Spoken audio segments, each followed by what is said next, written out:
Welcome to BBC News. I'm Lise Doucette in Damartin-en-Gueule, north of Paris. All the hostage takers are killed as French security forces storm two sites in France.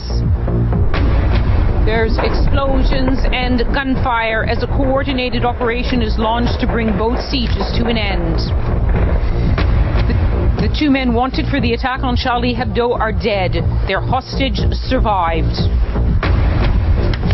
In eastern Paris, 4 hostages at the supermarket are killed. The hostage taker also dies.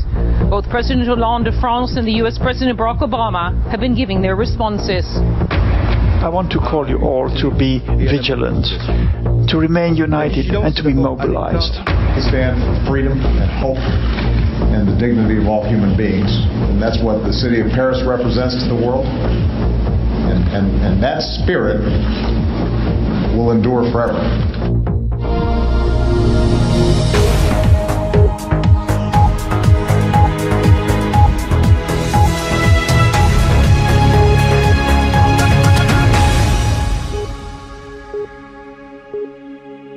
Welcome to Damartin-en-Gueule, north of Paris. It was here today that one of 2 hostage-taking situations came to a dangerous and dramatic end. At the end of what seems to have been a synchronized police assault, both here at the industrial site at the edge of this town and also in a Jewish supermarket on the eastern edge of Paris. 3 hostage-takers are dead.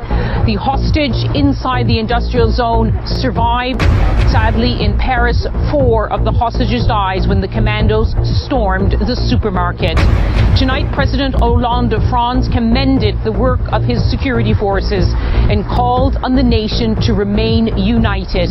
He said at this hour, unity was the best defense against all forms of racism and anti-Semitism. We'll have 2 reports tonight, one from the situation here as it developed throughout the day in Damartin-en-Gueule, and the second one from the Jewish supermarket on the eastern edge of Paris. First, Damien Grammaticus now reports. The silence shattered.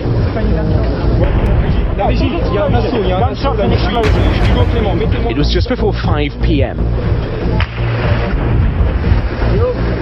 Gunfire and explosions. Okay, seeing flashes, more gunshots. The siege had been going on for almost 8 hours. Inside, offices where the 2 men they'd been hunting had holed up. Together with them, 1 hostage.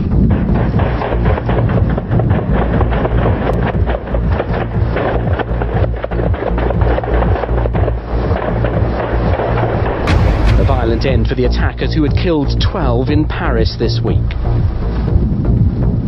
For several hours they'd been calm as the police said they were trying to make contact with the men inside there, but now we've seen ambulances and police units all moving in. Closing in on their suspects, French police had this morning given chase down a highway just outside Paris. From the air they converged on the area too. Half a dozen helicopters hovered where the Paris attackers had peeled off into an industrial zone. The 2 men had shot their way through a police checkpoint, then ended up at a small printing company in Damartin, police in hot pursuit.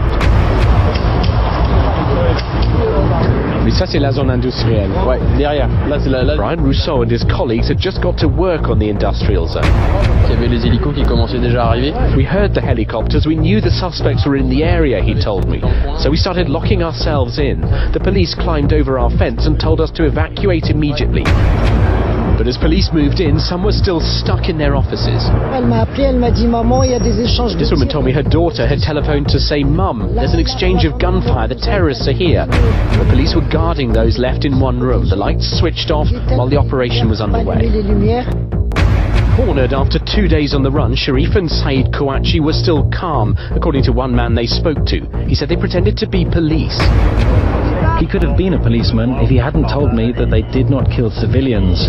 They were heavily armed like special forces members. They had Kalashnikovs. I was outside the door of the office. I shook hands with one of the terrorists who told me he was from the police and ordered me to leave as they did not kill civilians.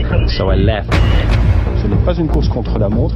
On prendra le temps de... The spokesman for the Interior Ministry told me officers were taking their time, worried about the safety of any hostage and the lives of the security forces too. Children who'd been in their classrooms near to the scene of the siege were evacuated too, brought out in small groups to be reunited with anxious parents who'd waited hours for them. For these families and those watching across France, relief. The 3 days that have brought violence and fear to this country might finally be over. Damien Grammaticus, BBC News, Dammatin. Nothing says panic like this.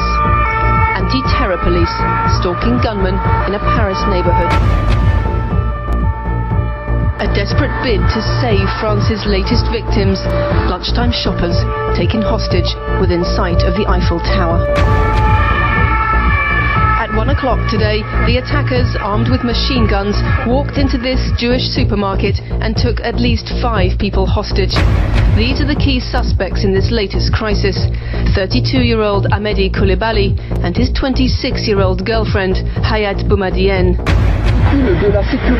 With the darkness came the assault. Local media caught the moment commandos stormed in. Plusieurs explosions, je ne sais pas si vous pouvez les voir.